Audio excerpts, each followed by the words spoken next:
Okay, ನಾನು ಹೇಳ್ದಂಗೆ emergency provisions ಮೇಲೆ ಒಂದಷ್ಟು MCQಸ್ಗಳನ್ನ ಮಾಡಿಸ್ತೀನಿ ಅಂತ ಹೇಳಿದೆ. ಸೊ ಎಲ್ಲ ಓದಿರ್ತೀರ, ರಿವಿಷನ್ ಮಾಡಿರ್ತೀರ ಅನ್ಕೋತೀನಿ. ಸೊ ದಯವಿಟ್ಟು ಫಸ್ಟೇ ಹೇಳಿಬಿಡ್ತೀನಿ, ಯಾರು ರಿವಿಷನ್ ಮಾಡಿಲ್ಲ ಸೊ ದಯವಿಟ್ಟು ನನ್ನ ಒಂದು 3 ವೀಡಿಯೋ ಇದೆ ಎಮರ್ಜೆನ್ಸಿ ಮೇಲೆ, ಡೀಟೇಲಾಗಿ ಮಾಡಿದ್ದೀನಿ. ಯಾಕೆ ಅಂತಂದರೆ ಈ ಸತಿ ಕೇಳ್ತಾನೆ. ಯಾಕಂದರೆ ಈಗ ಮಣಿಪುರಲ್ಲಿ ಆಗಿದೆ ಅಲ್ಲ, ಪ್ರೆಸಿಡೆಂಟ್ ರೂಲ್ ಅಪ್ಲೈ ಮಾಡಿದ್ದಾರೆ ಈಗ, ಆಯಿತಾ. ಸೊ ಹಾಗಾಗಿ ಕೇಳಬಹುದಾಗಿದೆ. ಹಾಗಾಗಿ ನೀವು ದಯವಿಟ್ಟು ವಿಡಿಯೋನ ನೋಡಿ ರಿವಿಷನ್ ಮಾಡಿ ನಂತರ ಈ ಒಂದು MCQs ವಿಡಿಯೋ ನೋಡಿ ಅಂತ ಹೇಳ್ತಾ ಕ್ಲಾಸ್ನ ಶುರು ಮಾಡ್ತೀನಿ. ಒಂದು ಇನ್ಸ್ಟ್ರಕ್ಷನ್ ಕೊಟ್ಬಿಡ್ತೀನಿ, ಏನು ಅಂತಂದರೆ UPSCಲಿ ನಿಮಗೆ ಡೈರೆಕ್ಟ್ ಕ್ವಶನ್ಸ್ಗಳನ್ನ ಕೇಳೋದಿಲ್ಲ. UPSCಲಿ ನಿಮಗೆ ಡೈರೆಕ್ಟ್ ಕ್ವಶನ್ಸ್ಗಳನ್ನ ಕೇಳೋದಿಲ್ಲ. ಗೊತ್ತಲ್ಲಿ ನಿಮಗೆ ಕಾನ್ಸೆಪ್ಟು ಹೇಗೆ ಅರ್ಥ ಆಗಿದೆ, ಈ ಎಮರ್ಜೆನ್ಸಿ ಪ್ರಾವಿಷನ್ಸ್ ಅಂತಿದೆ. ಸೊ ಇಲ್ಲಿ ನೋಡ್ಬೋದು, ಈಗ ಮೊದಲನೇ ಕ್ವಶನ್ ನೋಡೋಣ, ಈಗ ಗೊತ್ತಾಗುತ್ತೆ ನಿಮಗೆ. ಮೊದಲನೇ ಕ್ವಶನ್ ನೋಡೋಣ ಈಗ. So if the president of India, mark ಮಾಡ್ತೀನಿ, if the president of India ಕೇಳಿದ್ದಾನೆ, exercises is power as provided under article 356. Okay, article 356 ಹೇಳಿ president rule of the constitution in respect to the particular state. ಈಗ president rule ಬಗ್ಗೆ ಮಾತಾಡ್ತಾ ಇದೆ question. Okay, ಅಕಸ್ಮಾತು president rule ಒಂದು ಸ್ಟೇಟಲ್ಲಿ apply ಆದರೆ ಏನೇನಾಗುತ್ತೆ ಅಂತ ಕೇಳಿದ್ದಾನೆ. ದೆನ್ ಅಂತ ಕೇಳಿದ್ದಾನೆ, ದೆನ್ ವಾಟ್ ಹ್ಯಾಪನ್ಸ್ ಅಂತ ಕೇಳಿದ್ದಾನೆ. ಸೊ ಈಗ ಪ್ರೆಸಿಡೆಂಟ್ ರೂಲು ಒಂದು ಸ್ಟೇಟ್ನಲ್ಲಿ ಅಪ್ಲೈ ಮಾಡಿದ್ರೆ ಏನಾಗುತ್ತೆ ಅಂತ ನೀವು ಲಕ್ಷ್ಮೀಕಾಂತ್ ಓದಿರ್ತೀರ. ಬಟ್ ಅದನ್ನು ಓದಿ ನೆಕ್ಸ್ಟು ಏನು ಅರ್ಥ ಮಾಡ್ಕೊಂಡಿರ್ತೀರ ಅನ್ನೋದು ಇಲ್ಲಿ ಕ್ವಶನ್ ಕೇಳಿರೋದು. ಈಗ ಪ್ರೆಸಿಡೆಂಟ್ ರೂಲ್ ಹಾಕಿದ್ರು ಅಂತ ತಿಳ್ಕೊಳ್ಳಿ.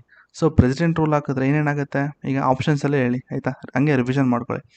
ಈಗ ಕೆಳಗಡೆಯಿಂದ ನನಗೆ ಫಸ್ಟು ಕಾಣಿದ್ದು ನನಗೆ ಆರ್ಟಿಕಲ್ 19 ಅಂತ ನನಗೆ ಹೇಳಿದ್ದಾನೆ. ನಿಮ್ಮ ಪ್ರೆಸಿಡೆಂಟ್ ರೂಲ್ ಹಾಕಿದ್ರೆ ನಿಮ್ಮ ಆರ್ಟಿಕಲ್ 19 ಸಸ್ಪೆಂಡ್ ಆಗುತ್ತಾ? ಇಲ್ಲ, ಹೌದಲ್ವಾ. ಆರ್ಟಿಕಲ್ 19 ಯಾವಾಗ ಸಸ್ಪೆಂಡ್ ಆಗುತ್ತೆ? ಆಟೋಮೆಟಿಕಲಿ ಸಸ್ಪೆಂಡ್ ಯಾವಾಗ ಆಗುತ್ತೆ ಅಂತಂದರೆ, ಆಟೋಮೆಟಿಕಲಿ ಸಸ್ಪೆಂಡ್ ಆಗೋದು ಯಾವಾಗ ಅಂತಂದರೆ ನಿಮ್ಮ ನ್ಯಾಷನಲ್ ಎಮರ್ಜೆನ್ಸಿ ಯಾವುದೋ ನಿಮ್ಮ ಆರ್ಟಿಕಲ್ 352 ಅಪ್ಲೈ ಮಾಡಿದಾಗ ಮಾತ್ರ ನಿಮ್ಮ ಆರ್ಟಿಕಲ್ 19 ಸಸ್ಪೆಂಡ್ ಆಗೋದು, ಹೌದಲ್ವಾ. ಓಕೆ, ಸೊ ಹಾಗಾಗಿ ಆಪ್ಷನ್ ಸಿ ಎಲ್ಲ ಅಂತ ಗೊತ್ತಾಯಿತು. Next, the president can make law relating to the state. ನೋಡಿ, ಸ್ಟೇಟ್ಗಳ ಮೇಲೆ ಲಾ ಮಾಡುವಂಥ ಪವರ್ ಯಾರಿಗೆ ಸಿಗುತ್ತೆ ಅಂತಂದರೆ ಇಲ್ಲಿ ಪಾರ್ಲಿಮೆಂಟಿಗೆ ಸಿಗುತ್ತೆ.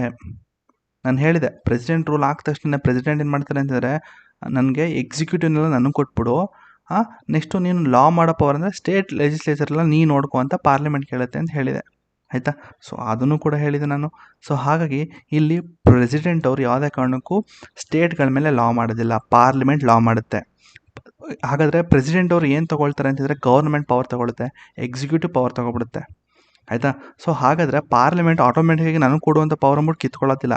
ಪ್ರೆಸಿಡೆಂಟ್ ಅವರು, ನೋಡಪ್ಪ, ನಾನು ಎಕ್ಸಿಕ್ಯೂಟಿವ್ ಕೆಲಸ ನಾನು ಮಾಡ್ತೀನಿ, ಎಕ್ಸಿಕ್ಯೂಟಿವ್ ಪವರ್ ನಾನು ತೊಗೊಳ್ತೀನಿ, ನೀನು ಲಾ ಮಾಡೋ ಪವರ್ ನೀ ತಗೋ ಅಂತ ಅಂದ್ಬಿಟ್ಟು ಪಾರ್ಲಿಮೆಂಟ್ ಕೇಳುತ್ತೆ. ಸೊ ಆವಾಗ ಪಾರ್ಲಿಮೆಂಟು ಪ್ರೆಸಿಡೆಂಟ್ ಹೇಳ್ದಂಗೆ ಪವರ್ನ ಇಸ್ಕೊಳ್ಳುತ್ತೆ. ಸರಿ, ನನಗೆ ಗೊತ್ತಿರಲಿ, ಪಾರ್ಲಿಮೆಂಟವರು ಸುಮ್ಮನೆ ಕಿತ್ಕೊಳ್ಳೋದಿಲ್ಲ, ಪ್ರೆಸಿಡೆಂಟ್ ಹೇಳಿದಾಗ ಮಾತ್ರ ಇಸ್ಕೊತಾರೆ, ಆಯಿತಾ. Next, the assembly of the state, ಚಿಕ್ಕದು ಫಸ್ಟ್ ಮಾಡಿಬಿಡ್ತೀನಿ, ಆಮೇಲೆ ದೊಡ್ಡದು ಹೋಗೋಣ. Next, the assembly of the state is automatically dissolve ಅಂತೆ. ನಾನು ಪ್ರೆಸಿಡೆಂಟ್ ರೂಲ್ ಮಾಡ್ಬೇಕಾದ್ರೆ ಎಲ್ಲರೂ ಆಟೋಮೆಟಿಕಲಿ ಡಿಸಾಲ್ವ್ ಅಂತ ಹೇಳಿದ್ನ, ಬೇಕಾದ್ರೆ ಡಿಸಾಲ್ವ್ ಬಗ್ಗೆ ಮಾತಾಡಿದ್ದೀನಿ, ಎಮರ್ಜೆನ್ಸಿ ಪ್ರೊವಿಷನ್ಸ್ ಡಿಸಾಲ್ವ್ ಬಗ್ಗೆ ಮಾತಾಡಿದ್ದೀನಿ, ಬಟ್ ಆಟೋಮೆಟಿಕ್ ಅಂತ ಎಲ್ಲೂ ಕೂಡ ಹೇಳಿಲ್ಲ ನಾನು. ಸೊ ಡಿಸಾಲ್ವ್ ಮಾಡಬೇಕು ಅಂತಂದರೆ, ಈಗ ನಿಮ್ಮ ನ್ಯಾಷನಲ್ ಎಮರ್ಜೆನ್ಸಿಲೇ ತಿಳ್ಕೊಳ್ಳಿ. ಈಗ ನ್ಯಾಷನಲ್ ಎಮರ್ಜೆನ್ಸಿ ಬೇಡ, ಈಗ ನಾರ್ಮಲಾಗಿ ಹಾಗೆ ಹೇಳ್ತೀನಿ ನೋಡ್ಕೊಳ್ಳಿ. ಈಗ ನಿಮ್ಮ ಪ್ರೆಸಿಡೆಂಟ್ ರೂಲೇ ತಗೊಳ್ರಪ್ಪ, ಆಯಿತು.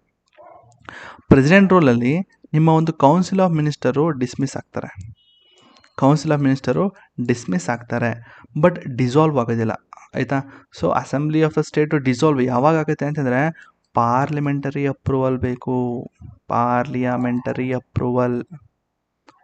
ನನ್ನ ಒಂದು ಬ್ಲಾಗ್ ಪೋಸ್ಟಲ್ಲಿ ನಾನು ನೀಟಾಗಿ ನೋಟ್ಸ್ ಮಾಡಿ ಕೂಡ ಕೊಟ್ಟಿದ್ದೀನಿ, ಆಯಿತಾ. ಸೊ ಡಿಸಾಲ್ವ್ ಯಾವಾಗ ಮಾಡ್ತಾರೆ ಅಂತಂದರೆ ಪಾರ್ಲಿಮೆಂಟರಿ ಅಪ್ರೂವಲ್ ಇದ್ದಾಗ ಮಾತ್ರ, ಆಯಿತಾ. ಹಾಗಾಗಿ ಪಾರ್ಲಿಮೆಂಟ್ ಅಪ್ರೂವಲ್ ಬರೋರು ಕೂಡ ಇವರು ಡಿಸಾಲ್ವ್ ಮಾಡೋದಿಲ್ಲ, ಬೇಕಾದ್ರೆ ಸಸ್ಪೆಂಡ್ ಮಾಡಬಹುದು, ಆಯಿತಾ. ಸಸ್ಪೆಂಡು ಓಕೆ, ಬಟ್ ಈ ಒಂದು ಡಿಸಾಲ್ವ್ ಏನಿದೆ, ಡಿಸಾಲ್ವ್ ತಪ್ಪಾಗ್ತದೆ. ಸೊ ಹಾಗಾಗಿ ಎ ತಪ್ಪು, ಆನ್ಸರ್ ಈಸ್ ಬಿ. ಯಾಕೆ ಸರಿ ಅಂತಲೂ ಕೂಡ ಹೇಳ್ತೀನಿ, ತಲೆ ಕೆಡಿಸ್ಕೊಬೇಡಿ. B, the power of legislature of a state shall be exercisable by an order by the authority of the parliament, ಹೌದಲ್ವಾ. ಕಂಪ್ಲೀಟ್ ಸ್ಟೇಟ್ ಲೆಜಿಸ್ಲೇಚರ್ ಎಲ್ಲ ಏನೇನು ಪವರ್ ಇದೆ, ಲಾ ಮೇಕಿಂಗ್ ಪವರ್ ಏನಿದೆ ನಿಮ್ಮ ಸ್ಟೇಟ್ ಲಿಸ್ಟ್ ಮತ್ತು ಕನ್ಕರೆಂಟ್ ಲಿಸ್ಟ್ ಮೇಲೆ, ಆಯಿತಾ.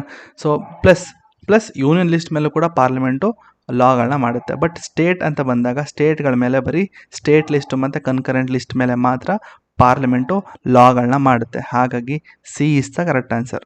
So ಈ ಥರ ನಿಮ್ಗೆ ಯಾವಾಗ ಅರ್ಥ ಆಗುತ್ತೆ ಅಂತಂದರೆ ಮಲ್ಟಿಪಲ್ ರಿವಿಷನ್ಸ್ ಪ್ಲಸ್ ನನ್ನ ಕ್ಲಾಸ್ಗಳು ಲಕ್ಷ್ಮೀಕಾಂತು ಪ್ಲಸ್ ನನ್ನ ಒಂದು ಬ್ಲಾಗ್ ನೋಟ್ಸ್ಗಳು, ನಾನು ಒಂದು ಏನು ವೆಬ್ಸೈಟಲ್ಲಿ ಹಾಕಿದ್ದೀನಿ ಆ ನೋಟ್ಸ್ ನೋಡಿಕೊಂಡ್ರೆ ಸಾಕು, ಲಕ್ಷ್ಮೀಕಾಂತ್ ನೋಡಿದ್ರು ಆಗುತ್ತೆ. ಆ್ಯಕ್ಚುಲಿ ಹೇಳಬೇಕು ಅಂದರೆ ನಾನು ಲಕ್ಷ್ಮೀಕಾಂತ್ಗಿಂತ ಇನ್ನೂ ಈಸಿಯಾಗಿ ಕೊಟ್ಟಿದ್ದೀನಿ ನಾನು ಆ ಒಂದು ಬ್ಲಾಗ್ ನೋಟ್ಸಲ್ಲಿ. ಆಯಿತು, ನೆಕ್ಸ್ಟ್ ಕ್ವಶನು.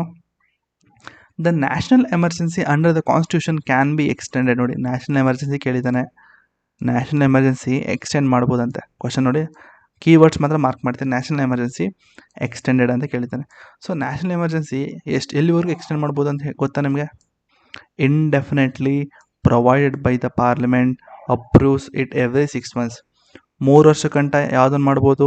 ನಿಮ್ಮ ಪ್ರೆಸಿಡೆಂಟ್ ರೂಲ್ ಮಾಡ್ಬೋದು ಅಲ್ವಾ?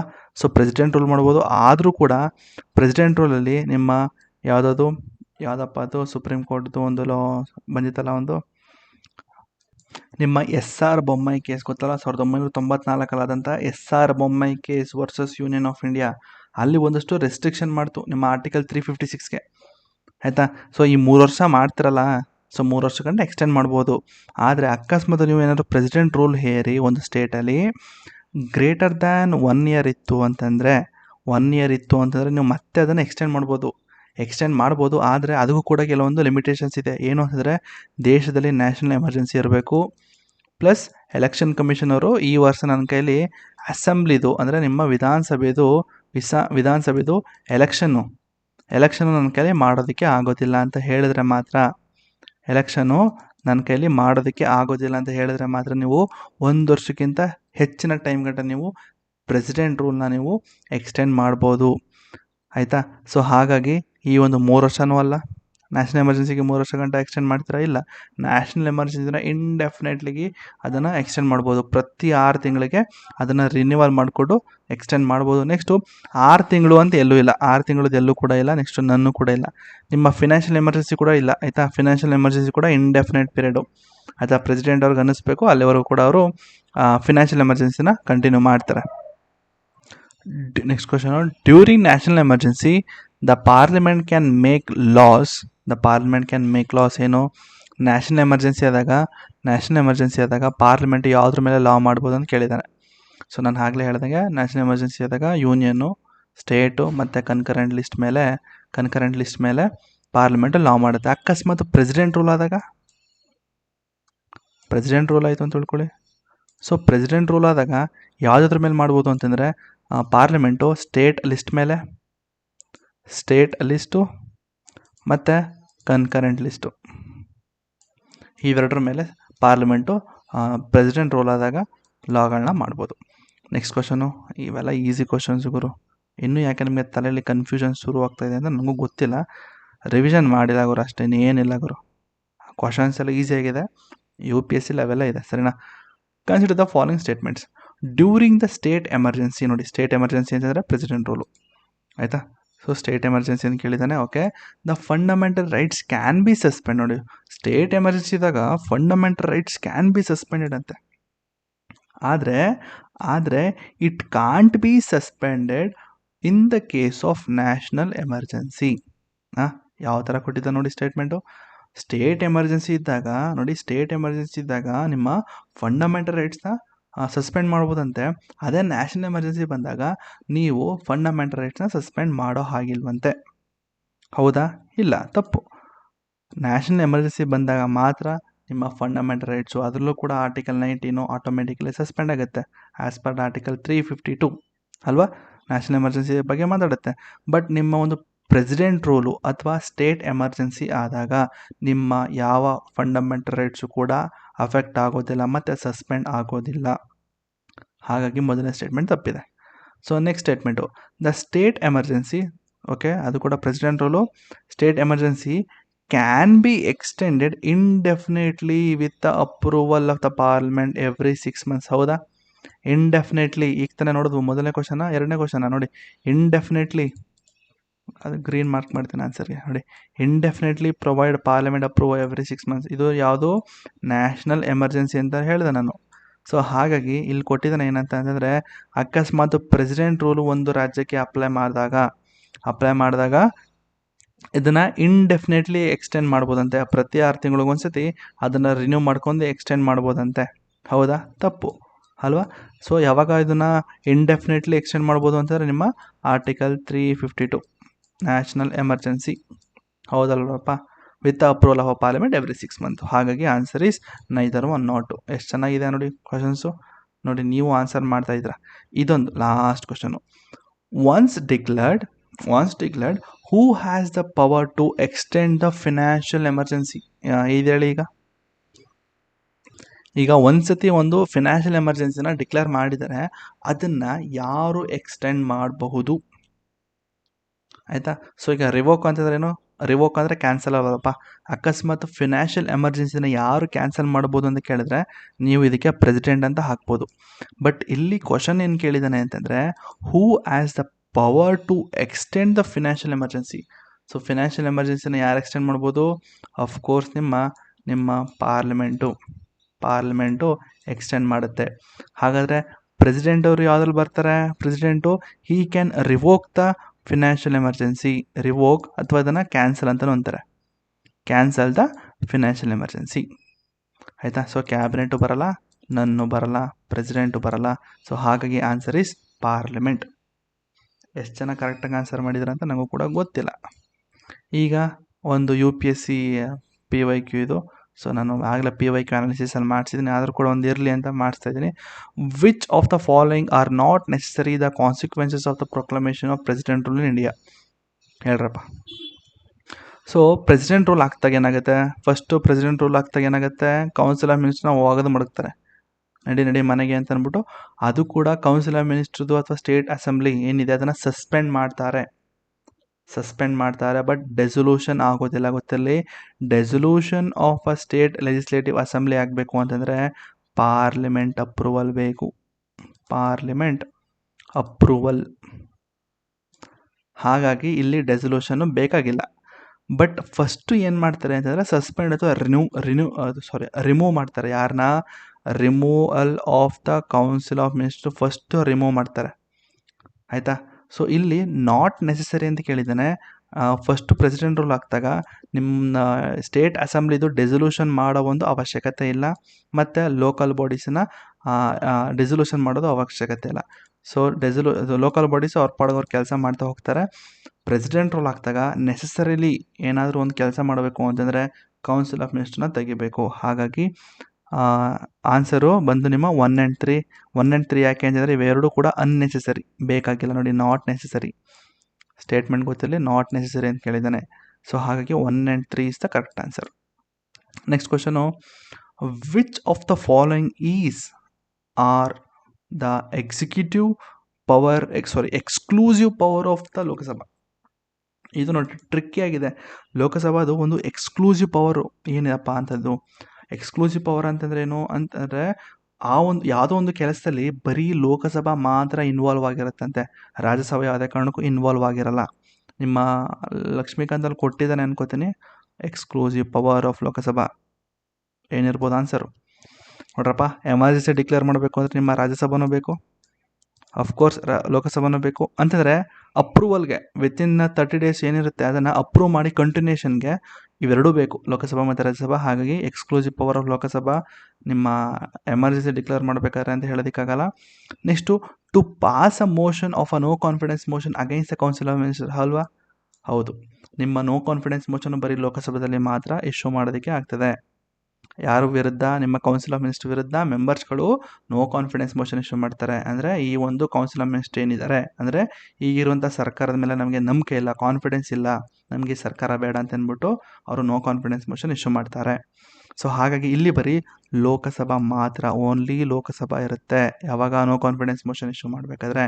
ಇಲ್ಲಿ ರಾಜ್ಯಸಭಾ ಬರೋದಿಲ್ಲ. ಹಾಗಾಗಿ 2 ಕರೆಕ್ಟ್ ಇದೆ. Next, to impeach the president of India. ಹೌದಾ? ಸೊ ಇಂಪ್ರೀಸ್ಮೆಂಟ್ ಆಗ್ಬೇಕಾದ್ರೆ ನಿಮ್ಮ ರಾಜ್ಯಸಭಾನೂ ಬರ್ತಾರೆ, ಲೋಕಸಭಾ ಮೆಂಬರ್ಸು ಬರ್ತಾರೆ. ಅಲ್ಲಿ ಹೇಗೆ ನಿಮ್ಮ ಎಕ್ಸ್ಕ್ಲೂಸಿವ್ ಪವರ್ ಆಫ್ ಲೋಕಸಭಾ ಅಂತ ಹೇಳೋಕ್ಕಾಗತ್ತೆ? ಯಾಕಂದರೆ ರಾಜ್ಯಸಭಾ ಬಂದ್ಬಿಡ್ತಲ್ಲ. ಸೊ ಹಾಗಾಗಿ ರಾಜ್ಯಸಭಾ ಇನ್ವಾಲ್ವ್ ಆಗಿರೋದ್ರಿಂದ ಇದನ್ನು ನಾವು ಎಕ್ಸ್ಕ್ಲೂಸಿವ್ ಪವರ್ ಆಫ್ ಲೋಕಸಭಾ ಅಂತ ಕರೀದಿಲ್ಲ. ಹಾಗಾಗಿ 3 ಕೂಡ ತಪ್ಪಾಗಿದೆ. Answer is 2 only. ಎಷ್ಟು ಜನ ಕರೆಕ್ಟ್ ಮಾಡಿದಿರೋ ಗೊತ್ತಿಲ್ಲ, ಬಟ್ ನನ್ನ ಕರ್ತವ್ಯ ನಿಮಗೆ ಆದಷ್ಟು ಕಾನ್ಸೆಪ್ಟ್ ಅರ್ಥ ಆಗಿ MCQs ಮಾಡಿಸೋದು ನನ್ನ ಕರ್ತವ್ಯ ಆಗಿತ್ತು. ನಾನು ಮಾಡಿದ್ದೀನಿ ಎಮರ್ಜೆನ್ಸಿ ಮೇಲೆ. ಎಷ್ಟು ಜನಕ್ಕೆ ಅರ್ಥ ಆಯಿತು ಅಂತಲೂ ಕೂಡ ಗೊತ್ತಿಲ್ಲ. ಕಮೆಂಟಲ್ಲಿ ಆದರೆ ಹೇಳಿ, ಅರ್ಥ ಆಗಿದೆ ನಿಮ್ಮ MCQs ಅಂತ. ಅರ್ಥ ಆಗಿಲ್ಲ ಅಂದರೂ ಕೂಡ ಹೇಳಿ. ಒಟ್ಟಿನಲ್ಲಿ ನನ್ನ ಕೆಲಸ ನಾನು ಮಾಡಿದ್ದೀನಿ. ನಿಮ್ಮ ಕೆಲಸ ಏನಿದೆ, ಸಬ್ಸ್ಕ್ರೈಬ್ ಮಾಡ್ಕೋಬೇಕು, ಲೈಕ್ ಮಾಡಬೇಕು, ಆಯಿತಾ? ಜೊತೆಗೆ ಈ ಒಂದು MCQs ಅರ್ಥ ಆಗಿಲ್ಲ ಅಂತಂದರೆ ಒಂದು ಹೇಳ್ತೀನಿ, ಅದನ್ನು ಫಾಲೋ ಮಾಡಿ, ಪಕ್ಕಾ ನೀವು ಎಕ್ಸಾಮ್ ಕ್ರ್ಯಾಕ್ ಮಾಡ್ತೀರ. ಏನು ಗೊತ್ತಾ ಸೀಕ್ರೆಟು? ಓದಬೇಕು, ರಿವಿಷನ್ ಮಾಡಬೇಕು ಅಷ್ಟೇ. ರೀಡ್ ಆ್ಯಂಡ್ ರಿವೈಸ್, ಅದೊಂದು ಬಿಟ್ಟರೆ ಇನ್ನೇನು ಇಲ್ಲ ಗುರು. ಗೊತ್ತು ಮುಜುಗರ ಆಗ್ತದೆ, ಎಷ್ಟು ಕಷ್ಟ ಆಗ್ತದೆ ಗೊತ್ತಾ? ನನಗೂ ಕೂಡ ಮುಜುಗರ ಆಗ್ತದೆ ಹೇಳೋದಕ್ಕೆ, ನಿಮಗೂ ಕೂಡ ಕಷ್ಟ ಆಗ್ತದೆ, ಸರಿನಾ? ಯಾಕೆ ಅಂತಂದರೆ ಓದಿರೋದನ್ನ ಓದಬೇಕು ಅಂದರೆ ಸಂಕಟ ಗುರು, ಇನ್ನೇನು ಇಲ್ಲ. ಸಂಕಟ ಅಂದರೆ ಅಷ್ಟು ಸಂಕಟ ಬರೋಲ್ಲ, ತುಂಬ ಸಂಕಟ ಬರ್ತದೆ, ಆಯಿತಾ? ಹುಚ್ಚಿಡ್ದಂಗೆ ಆಯ್ತದೆ. ಅವೆಲ್ಲ ಇದ್ರೇ ಚಂದ ಅಲ್ವಾ? UPSC ಸುಮ್ಮನೆ 1 ಲಕ್ಷ ಅಥವಾ 50,000 ಸಂಬಳ ಅಂತ ತಗೋ ಕೊಡ್ತಾರೆ. ಸೊ ಅದನ್ನೆಲ್ಲ ಮೆಂಟಲಿ ಪ್ರಿಪೇರ್ ಆಗಿಬಿಟ್ಟು ಬರಬೇಕು ಅಂತ ಹೇಳುತ್ತೆ ಅದುವೇ. ಪರವಾಗಿಲ್ಲ ಬಿಡಿ, ಏನೂ ಆಗಲ್ಲ, ರಿವಿಷನ್ ಮಾಡ್ರಪ್ಪ, ಆಯಿತಾ? ಒಟ್ಟು ನನ್ನ ಕ್ಲಾಸ್ಗಳನ್ನ ಡೀಟೇಲಾಗಿ ಫಾಲೋ ಮಾಡ್ಕೊಂಡು ಹೋಗ್ತು ಅಂತಂದರೆ ಅಫ್ಕೋರ್ಸ್ ನೀವು ಪಾಸ್ ಆಗಿ ಆಗ್ತೀರ. ನೀವು ತಲೆ ಕೆಡ್ಸ್ಕೊಳಕ್ಕೆ ಹೋಗಬೇಡಿ. ಡೈಲಿ ಇದೊಂದು ಟಾಪಿಕ್. ನಾನ್ ಕಾನ್ಸ್ಟಿಟ್ಯೂಷನ್ ಬಾಡಿ ಆದಷ್ಟು ಒಂದು ಕಮ್ಮಿ ಕೇಳ್ತಾನೆ ಗುರು, ತಲೆ ಕೆಡ್ಸ್ಕೊಬೇಡಿ ನಿಮ್ಮ ಪ್ರಿಲಿಮ್ಸಲ್ಲಿ. ಬಟ್ ಮೇನ್ಸ್ಗೆ ಈಗ KS ಮೇನ್ಸ್ ಬರ್ತಾಯಿದೆ, ಗೊತ್ತಿಲ್ಲ, KS ಮೇನ್ಸ್ ಬರ್ತಾಯಿದೆ. ಸೊ ಅಂಥವ್ರಿಗೆ ಇದು ಹೆಲ್ಪ್ ಆಗುತ್ತೆ. ಕೆಲವೊಂದು ಸ್ಟೇಟ್ಮೆಂಟ್ಗಳು ನೀವು MCQs ಪ್ರಿಲಿಮ್ಸ್ MCQ ಸಾಲ್ವ್ ಮಾಡ್ತಾಯಿದ್ರೆ ಕೆಲವೊಂದು ಸ್ಟೇಟ್ಮೆಂಟ್ಗಳು ಸಿಗುತ್ತಲ್ಲ, ಆ ಸ್ಟೇಟ್ಮೆಂಟ್ ಇಟ್ಕೊಂಡೆ ನೀವು ಆನ್ಸರ್ ಮಾಡ್ಬೋದು ಕಂಪ್ಲೀಟಾಗಿ. ಈಗ ಎಕ್ಸ್ಕ್ಲೂಸಿವ್ ಪವರ್ ಅಂತಿತ್ತು. ಸೊ ಈಗ ಅವನೇ ಅಕಸ್ಮಾತ್ ಮೇನ್ಸಲ್ಲಿ ಎಕ್ಸ್ಕ್ಲೂಸಿವ್ ಪವರ್ ಆಫ್ ಲೋಕಸಭಾ ಅಂತ ಕೇಳಿದಾಗ ನೀವು ಅಫ್ಕೋರ್ಸ್ ನಿಮ್ಮ ಒಂದು ಕಂಕ್ಲೂಷನಲ್ಲಿ ನೀವು ಇದನ್ನು ಮಾಡಬೇಕಲ್ಲ, ಏನದು ಕ್ರಿಟಿಸೈಸ್ ಮಾಡಬೇಕು. ಕಂಕ್ಲೂಷನಲ್ಲಿ ಒಂದೆರಡು ಲೈನ್ ಕ್ರಿಟಿಸೈಸ್ ಮಾಡಬೇಕು. ಸೊ ಅಲ್ಲಿ ನೀವು ಬರಿಬೋದು, during the process of impeachment of a president and the rectification of the declaration of emergency the exclusive power of Lok Sabha can't be used ಅಂತ ಹಂಗೆ ಹಿಂಗೆ ಬರಿಬೋದು ಅಲ್ವಾ? ಎಷ್ಟು ಚೆನ್ನಾಗಿದೆ ಲೈನ್ಸು. ಅವೆರಡು ಸ್ಟೇಟ್ಮೆಂಟ್ ಇಟ್ಕೊಂಡು ನೀವು ಕಂಕ್ಲೂಷನ್ ಬರಿಬೋದು, ಆಯಿತಾ? ಸೊ ಅಷ್ಟೇ, ಏನಿಲ್ಲ ಗುರು, ಜಾಸ್ತಿ ಹೇಳಬಾರ್ದು, ಹೇಳಿದ್ರೆ ನಿಮಗೂ ಓವರ್ ಅನಿಸ್ಬಿಡುತ್ತೆ. ಸೊ ಹಾಗಾಗಿ ವಿಡಿಯೋ ಎಷ್ಟಾಗಿದ್ರೆ ಲೈಕ್ ಮಾಡಿ, ಕಮೆಂಟ್ ಮಾಡಿ, ಶೇರ್ ಮಾಡಿ, ಸಬ್ಸ್ಕ್ರೈಬ್ ಮಾಡ್ಕೊಳ್ಳಿ ಅಂತ ಹೇಳ್ತಾ ಈ ವಿಡಿಯೋನ ಇಲ್ಲಿಗೆ ನಿಲ್ಲಿಸ್ತಾ ಇದ್ದೀನಿ. ನೆಕ್ಸ್ಟ್ ವೀಡಿಯೋದಲ್ಲಿ ನಾನು ಬೇರೆ ಯಾವ್ದಾರು MCQs ಅಂದರೆ ತುಂಬ ಇಂಪಾರ್ಟೆಂಟ್ ಟಾಪಿಕ್ ಆಗಿರೋ MCQ ಅಂದರೆ ಟಾಪಿಕ್ ಯಾವ ಸಿಗುತ್ತೆ ಅದ್ರ ಮೇಲೆ MCQs ಮಾಡಿಸ್ತೀನಿ ಅಂತ ಹೇಳ್ತಾ ಈ ವಿಡಿಯೋನ ಇಲ್ಲಿಗೆ ನಿಲ್ಲಿಸ್ತಾ ಇದ್ದೀನಿ. Thank you.